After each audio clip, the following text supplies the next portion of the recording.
नमस्कार। चलिए आज एक ऐसे रहस्य से पर्दा उठाते हैं जो हम सबके भीतर ही छिपा है। तब की ऊर्जा। ये वो शक्ति है जो एक साधारण इंसान को भी असाधारण बना सकती है। कभी सोचा है कि एक इंसान के जीवन को असल में शक्ति कहाँ से मिलती है? क्या वो सिर्फ खाना, पानी और हवा है? या फिर कोई और ही गहरी अनदेखी शक्ति है जो हमारी हर एक हरकत, हर सोच और हर सपने को एनर्जी देती है? चलिए इस सवाल की तह तक चलते हैं। कहा जाता है कि हमारे अंदर एक तरह की मानवीय विद्युत है। नहीं, ये कोई फिजिकल बिजली नहीं है, बल्कि ये हमारी चेतना की शक्ति है। इसे ऐसे समझिए जैसे ये एक ऐसी बैटरी है जो कभी खत्म नहीं हो सकती, अगर हम उसे सही तरीके से चार्ज करना और इस्तेमाल करना सीख जाएं। तो चलिए इस अनदेखी शक्ति के स्रोत को समझने के लिए पहले हिस्से में थोड़ा और गहराई से उतरते हैं। पंडित श्रीराम शर्मा आचार्य के ये शब्द इस बात को ना बिल्कुल साफ कर देते हैं। जो असली पावर है वो बाहर नहीं, हमारे भीतर है। ये किसी बिजली के तार की तरह दिखाई तो नहीं देती, पर जीवन की सारी हलचल इसी पर टिकी है। ठीक है, ये तो समझ आ गया, लेकिन सवाल ये उठता है कि इस अंदरूनी शक्ति को जगाएं तो जगाएं कैसे? अगला हिस्सा हमें यही रास्ता दिखाएगा। यहां एक बहुत ही दिलचस्प बात सामने आती है। देखिए, शरीर और चेतना, इन दोनों का ईंधन बिल्कुल अलग अलग है। शरीर तो भोजन से चलता है, लेकिन हमारी जो आंतरिक विद्युत शक्ति है वो विचारों की शुद्धता और हमारी विल पावर पर कंट्रोल करने से बढ़ती है। तो सबसे जरूरी बात यह है कि इस एनर्जी को जमा करने का रास्ता है तो बहुत सीधा, पर गहरा भी उतना ही है।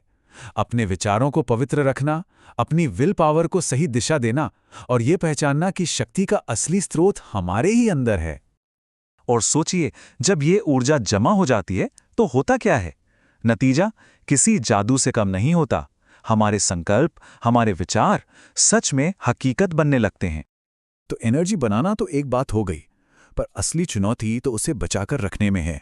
इस सेक्शन में हम समझेंगे कि इस ऊर्जा को बचाने का, यानी इसके संरक्षण का क्या महत्व है। ये वाक्य देखिए, ये इस पूरी बात का सार है।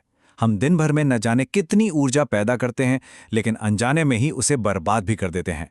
और उसे बचाना, वही तो असली तपस्या है। तो सवाल है, ये एनर्जी जाती कहाँ है, बर्बाद कहाँ होती है? स्रोत के मुताबिक इसकी 3 बड़ी वजह हैं।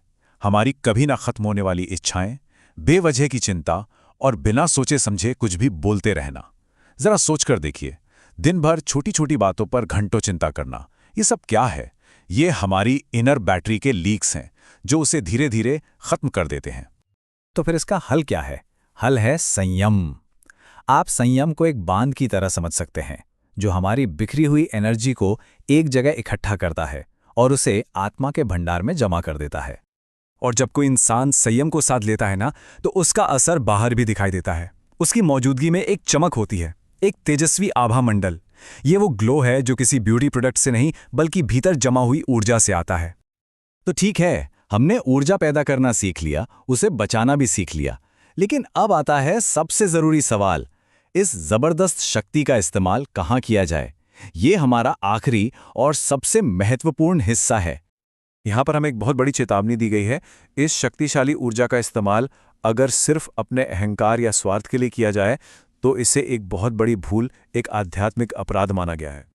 ये तुलना देखिए कितनी पावरफुल है।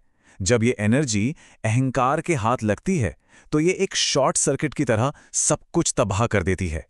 लेकिन जब यही एनर्जी सेवा और निस्वार्थ भाव से जुड़ती है, तो ये विकास और कल्याण का एक सुरक्षित करंट बन जाती है। तो फिर असली चमत्कार है क्या? ये कोई जादू टोना या कोई सुपरनैचुरल घटना नहीं है। नहीं, असली चमत्कार है एक इंसान के कैरेक्टर का पूरी तरह से बदल जाना, उसका एक बेहतर इंसान बन जाना। और एक साधारण इंसान महामानव की श्रेणी में कब पहुंचता है? जब वो दूसरों की भलाई के लिए जीने लगता है, जब वो निजी मोह माया को छोड़ देता है और जब वो वसुधैव कुटुंबकम यानी पूरी दुनिया को अपना परिवार मानने लगता है। और आखिर में बात एक व्यक्ति से शुरू होकर पूरे समाज तक पहुंचती है। जब एक एक इंसान में ये पॉजिटिव बदलाव आता है, तभी एक बेहतर युग की नींव रखी जाती है। तो ये पूरी चर्चा हमें एक बड़े सवाल पर लाकर छोड़ देती है। सोचिए, अगर सिर्फ एक व्यक्ति की बचाई हुई ऊर्जा उसके चरित्र में चमत्कार ला सकती है, तो क्या होगा जब अनगिनत लोग अपनी इस शक्ति को, इस एनर्जी को सामूहिक भलाई के लिए एक साथ चैनलाइज करेंगे।